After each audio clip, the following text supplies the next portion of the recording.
mais difícil do governo, do ponto de vista de guerra cultural, briga ideológica, e defendi do primeiro ao último dia que fiquei no governo. Segurei todas as buchas, tomei processo, briguei na imprensa, briguei lá fora, no exterior. Ou seja, ninguém, desculpa, vou falar com tranquilidade, ninguém defendeu mais o presidente Bolsonaro com o nome e o próprio CPF na reta do que eu. Não estou falando de discurso, estou falando de prática, assinar coisa, dar declaração, ser chamado em processo para falar, ser chamado em audiência no Supremo Tribunal Federal para falar de questões ambientais, questões indígenas e tudo mais. Ou seja, não é que eu falei coisas, eu dei a minha cara, meu CPF, o meu nome, o meu patrimônio para defender o presidente Bolsonaro do primeiro ao último dia que eu fiquei no governo. E quando eu saí do governo e fui para a Jovem Pan, tá aqui o Pitoli, que era meu colega à época, que a Oliveira era Jovem Pan, eu todo dia defendia o Bolsonaro na Jovem Pan. Eu não era deputado, não estava em campanha, não era mais ministro, não ganhava um centavo para isso. Fiz tudo isso, pela minha admiração, pela minha lealdade e pelo meu agradecimento a ele, e por reconhecer que coisas muito bem feitas, coisas boas do governo, precisam ser defendidas e que existe uma guerra política para ser defendida.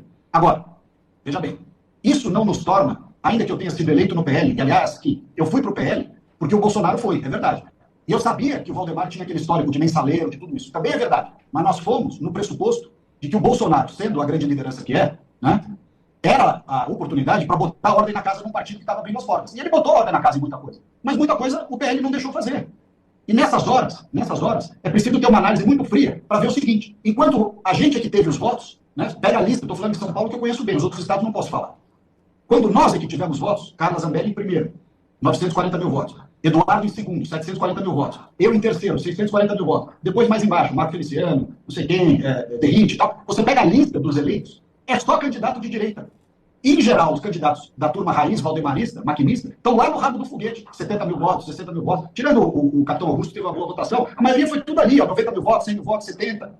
Aí chega na Câmara dos Deputados, qual é o cargo mais importante que o pessoal da máquina quer?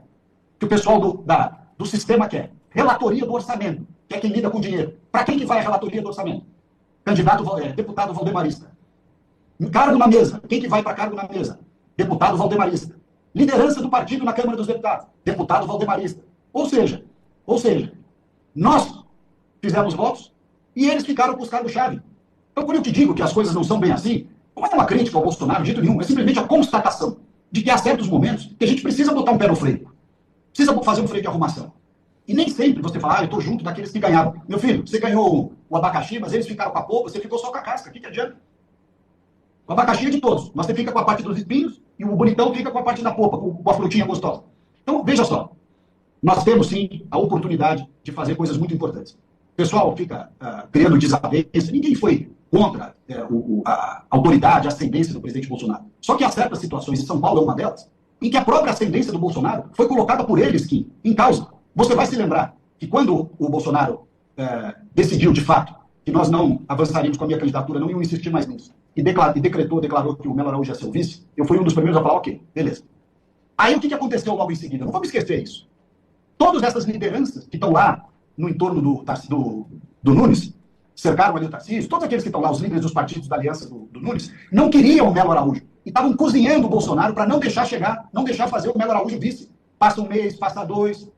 Quando que o Melo Araújo aceita o Melo Araújo de vice? Quando surge o Pablo Marçal e o Bolsonaro deputado da Debem Pablo Marçal, fazem vídeo com o Pablo Marçal, né, se engraçam com o Pablo Marçal, e aí, com medo do apoio do Bolsonaro e do Pablo Marçal, essa turma toda, mais do que depressa, corre para dizer, não, aceita o Melo Araújo, aceita logo. Foi isso que aconteceu. Você está por dentro.